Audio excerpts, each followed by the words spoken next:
오늘은 제목이 날마다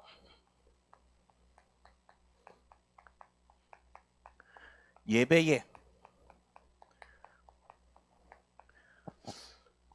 비밀을 누립시다입니다.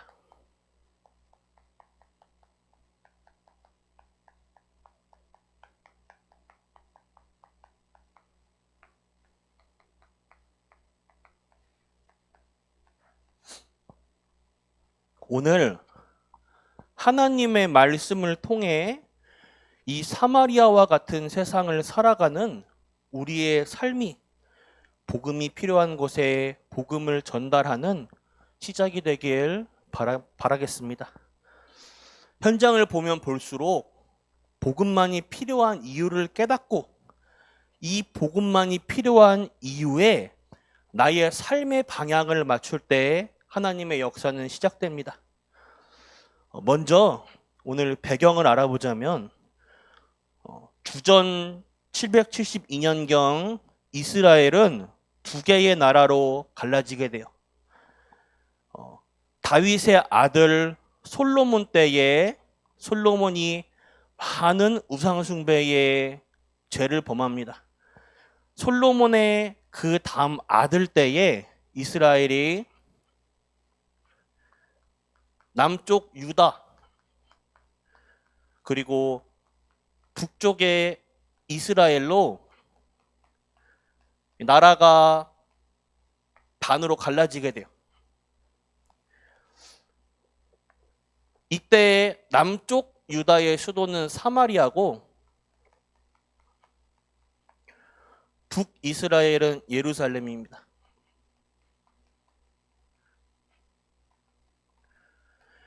이 사마리아가 먼저 아수르에게 침공을 당해서 멸망하고요. 북이스라엘은 한참 뒤에 바벨론에게 침략을 당해 멸망을 합니다.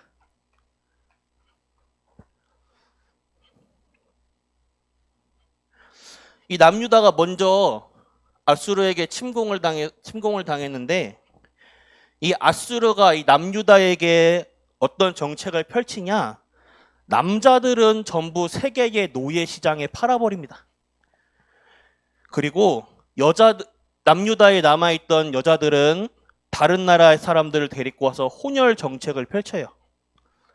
그리고 남유다 이 땅에 사마리아의 전 세계의 각종 우상들을 끌어다가 모읍니다. 그래서 남유다의 특히 사마리아 이곳은 같은 유대 민족들에게도 멸시와 차별을 당하게 돼요. 유대인들은 자기만의 민족이라는 선민 사상을 가지고 있는데 이 사마리아는 다른 나라와 섞였다는 이유로 잡종이라고 막 욕을 하고 또 이 사마리아는 우상 숭배의 땅이라고 멸시를 합니다. 이 사마리아 땅은 이 지역은 상처가 아주 깊은 땅이에요. 정치적으로 민족적으로 소외된 땅입니다.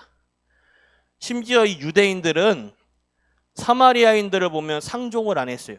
말도 안 걸고 만약에 이렇게 갈 일이 있으면 일부러 이렇게 돌아서 갔습니다. 아예 여기 근처에도 안 가려고. 사마리아는 한마디로 복음이 없는 불모지예요. 빈 곳, 버려진 곳, 소외된 곳입니다. 여기에요. 오늘 본문 말씀에 예수님이 이렇게 지나가셔요. 후에 사도행전 시간이 지나서 8장 4절에서 8절에 스데반의 환란 이후 빌립 집사님이 또 이 사마리아 현장에 들어가게 됩니다. 사마리아 현장이 어느 정도로 이제 복음의 불모지냐? 우상숭배가 가득해서 사도행전 8장 4절과 8절을 읽어보면 귀신 들린 사람이 많은 곳이에요.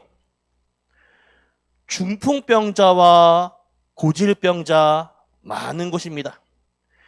이곳에 빌립 집사를 통해 그리스도의 말씀이 전파되니 많은 환자가 나음을 입고 그 성에 큰 기쁨이 있었더라. 이 사마리아의 현장입니다. 오늘 이곳에 예수님이 딱 들어가세요. 가장 복음이 필요한 사마리아 땅에 예수님의 전도 계획이 있었습니다. 첫 번째로 인간의 영적 문제예요.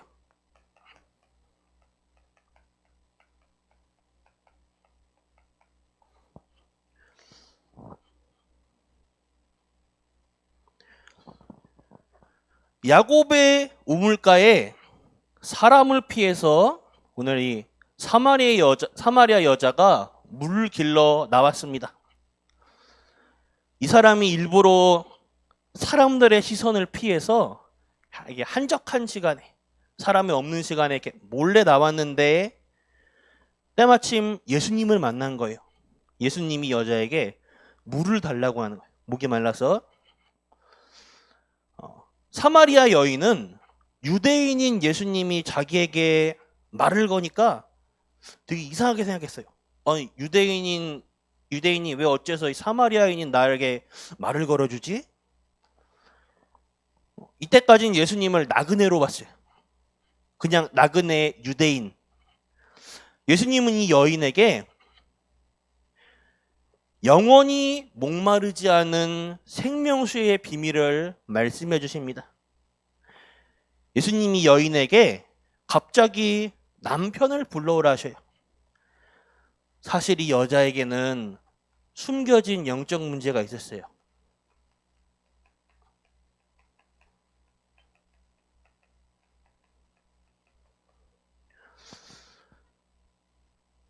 상식으로는 도저히 이해가 안 되죠. 이 땅에도 많은 사람들이 숨겨진 영적 문제를 가지고 있습니다. 이 여인에게는 영적인 갈급함이 있었어요.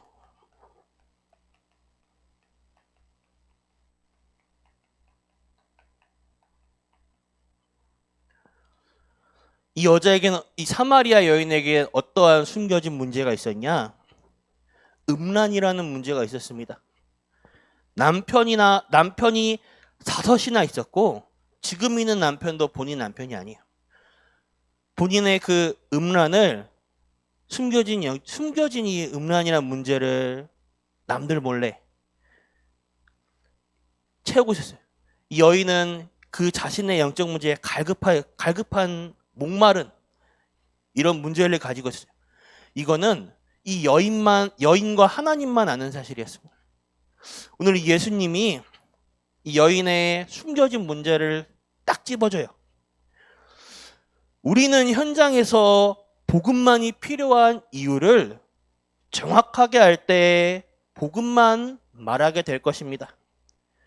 예수님은 이 여인의 문제를 정확하게 진단하셨고 이 여인에게 필요한 부분을 도와주길 원하셨습니다. 우리가 현장에서 사람들에게 정말 필요한 부분만을 도와줘야 돼요. 예를 들어서 불우이웃을 돕는 것으로는 잠깐의 필요는 도울 수 있을지 몰라도 불우이웃이 근본적으로 불우이웃되게 하는 그 저주는 떠나가지가 않습니다. 불우이웃이 될 수밖에 없는 이 저주 문제를 해결해 줘야 되는데 우리가 그리스도를 말해주지 않고 자꾸 노숙자에게 막 밥 사주고 손에 돈을 쥐어주고 옷 사주고 이게 나쁜 것은 아니지만 이 사람의 근본적인 이 문제를 해결해 줄 수 없어요. 옷 사주고 한다면 그렇게 막 그냥 물질적으로 이렇게 도와주고 봉사해주고 좋지만 그 대상자는 영원히 불우이웃으로 남을 수밖에 없습니다. 불우이웃이 될 수밖에 없는 저주, 운명에서 빠져나오도록 도와주는 것이 진짜 돕는 거예요. 그래서 현장에 오직 복음만을 심어야 됩니다. 이 갈급한 여인에게 예수님이 오늘 답을 주셔요. 요한복음 4장 13절과 14절. 현장에 많은 사람들이 숨겨진 영적 문제, 내 안의 충동, 사람들마다 많이 있습니다. 달라요. 음란, 중독, 폭력, 도벽, 사람들마다 많은 영적 문제, 정신 문제를 가지고 있어요. 영적인 갈급함을 가지고 있어요. 여기에 예수님께서 뭐라 대답하시냐? 이 물을 마시는 자마다 다시 목마르지 아니하려니와 내가 주는 물을 마시는 자는 영원히 목마르지 아니하리니 내가 주는 물은 그 속에서 영생하도록 솟아나는 샘물이 되리라.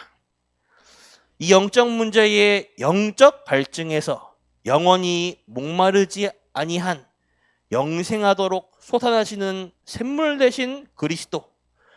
우리가 현장에서 그리스도만 내 삶에 붙잡고 그리스도만 말해야 하는 이유가 우리의 삶의 이유가 되길 바라겠습니다.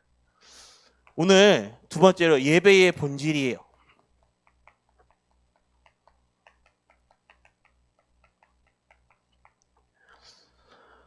지금 우리는 코로나 시대를 겪고 있습니다. 6.25 전쟁 이후에도 한 번도 우리 한국은 비대면 예배라는 걸 경험해 본 적이 없어요. 저와 여기 계신 모든 어른분께서 지금 비대면 예배라는 것은 지금 신앙생활에서 지금 처음 겪는 일일 겁니다. 코로나는 우리에게 많은 것을 깨닫게 해주고 있어요. 어떻게 보면 우리에게 예배의 전환점이 되고 있습니다. 코로나를 통해서 진짜 신앙생활을 하고 있는가, 가짜로 하는가 점검이 되고 있는 전환점이 되어지고 있습니다. 그 기준이 무엇인가? 예배입니다. 오늘 본문 말씀을 보면 사마리아 여인이 예배에 대해 예수님께 질문을 해요. 사마리아 지역은 당시에 그리심산, 그 지역인 그리심산에서 예배를 드렸고 북이스라엘 유대인들은 예루살렘 성전에서 예배를 드렸어요. 이 사마리아 여인은 사마리아인이라 감히 예루살렘에 있는 성전에 내려와서 예배를 드릴 수가 없어요. 상상도 못할 일이에요. 내려와서 한다는 게. 구약시대의 예배의 장소는 예루살렘 성전에서 예배 드리는 것입니다. 그러면 여인의 질문이에요. 자신들이 드리는 예배가 맞는 건가 지금 질문을 하고 있어요. 예수님한테. 우리는 내려갈 수 없다. 어쩔 수 없이 여기서 예배 드리고 그 사마리아 땅의 조상들도 늘 그리심산에서 예배 드렸는데 원래는 예배에 지정된 장소인 예루살렘 성전에서 예배 드려야 하지 않냐? 이 예배 그럼 틀린 거냐? 예수님의 대답이, 예수님은 성전의 실체이십니다. 예수님을 만나는 것이 예배예요. 하나님을 대면하는 것이 예배입니다. 이때 예수님의 대답입니다. 아버지께 참되게 예배하는 자들은 영과 진리로 예배할 때가 오나니 곧 이때라. 아버지께서는 자기에게 이렇게 예배하는 자들을 찾으시니라. 영이신 하나님께서는 예배하는 자들을 찾으세요. 하나님은 영이시니 예배하는 자가 영과 진리로 예배할지니라. 요한복음 4장 24절에 영과 진리라고 합니다.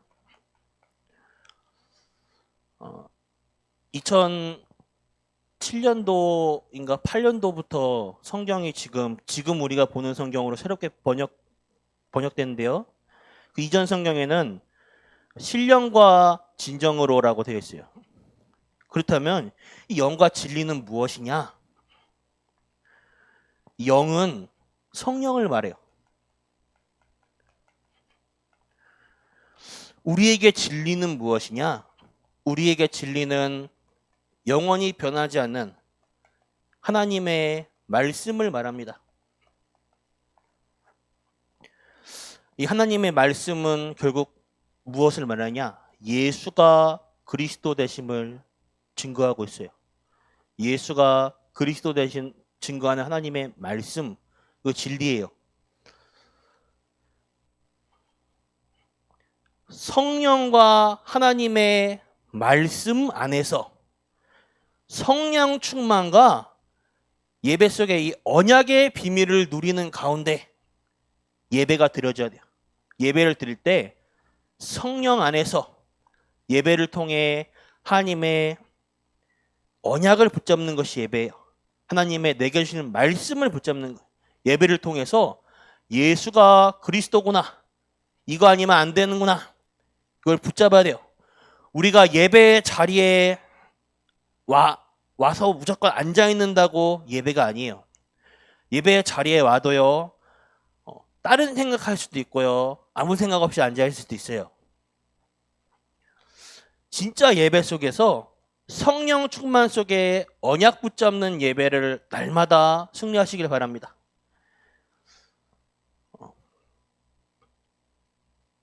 이 예배 속에서 오직의 언약을 붙잡으시길 바라요. 예배 속에서 내게 주시는 하나님의 말씀을 붙잡으시길 바라요. 우리의 삶 자체가 예배여야 합니다.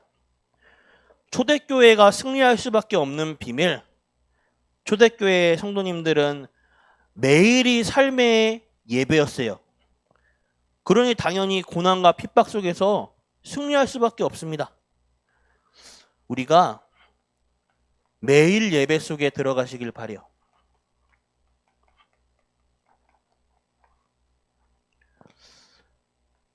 이 매일 예배 속에서 참된 예배 준비가 되시기 바랍니다. 이미 예배 준비에서부터 승리가 되어지시길 바라요.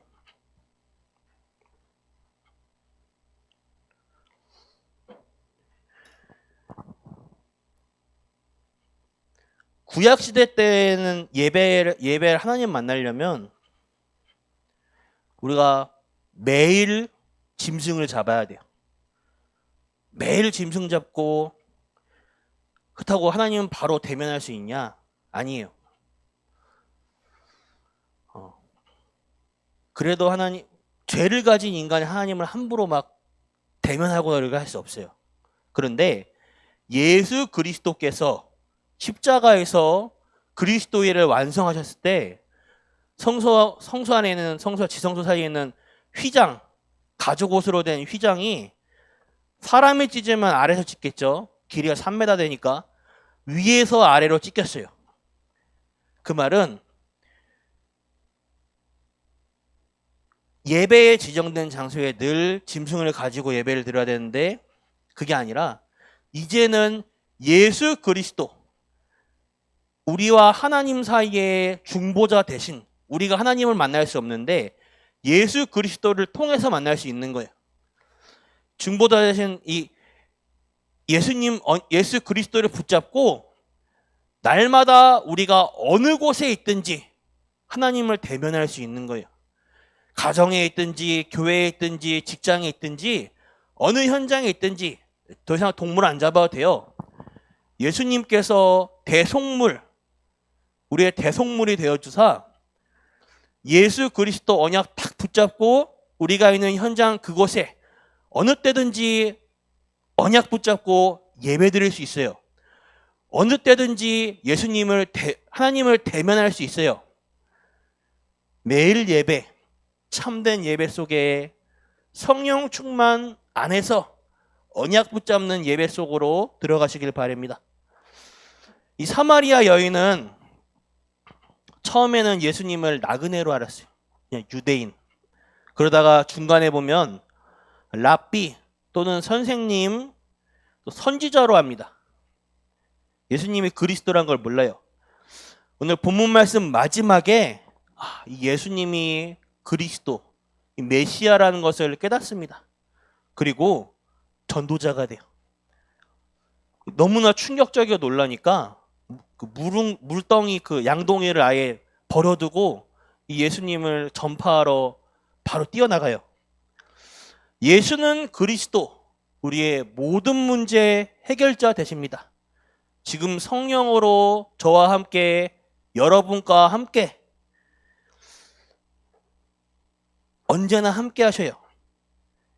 우리는 예배의 비밀을 날마다 누려야 할 것입니다. 여기에 모든 하나님의 응답과 축복이 들어있습니다. 참된 하나님의 축복이 넘치는 전 성도님들 되시길 바라겠습니다. 기도하겠습니다. 하나님 감사합니다. 오늘 하나님의 사람들이 이 자리에 모여 있습니다. 오늘 하루 우리 전 성도님들에게 성령 충만의 새 힘을 주시옵소서. 또는 이 자리에 모여 예배드리고 또 인터넷 방송으로 예배드리는 하나님의 백성들이 현장 살리는 진정한 하나님의 자녀 되게 하여 주옵소서.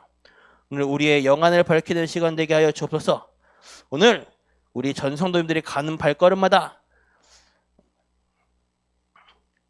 하나님의 천군 천사 파송하사 모든 흑암 세력 무너지게 하여 주시옵시고 보좌의 축복을 누리는 전 성도님들 될 수 있도록 하여 주옵소서. 살아계신 주 예수 그리스도 이름으로 기도드렸습니다. 아멘. 주기도 마치겠습니다. 하늘에 계신 우리 아버지여, 이름이 거룩히 여김을 받으시오며 나라가 임하옵시며 뜻이 하늘에서 이루어지는 것 같이 땅에서도 이루어지이다. 오늘날 우리에게 일용할 양식 주옵시고 우리가 우리에게 죄 지은 자를 사하여 것 같이 우리 죄를 사하여 주시옵고 우리를 시험에 들게 하지 마옵시며 다만 악에서 구하옵소서. 대개 나라와 권세와 영광이 아버지께 영원히 있사옵나이다. 아멘.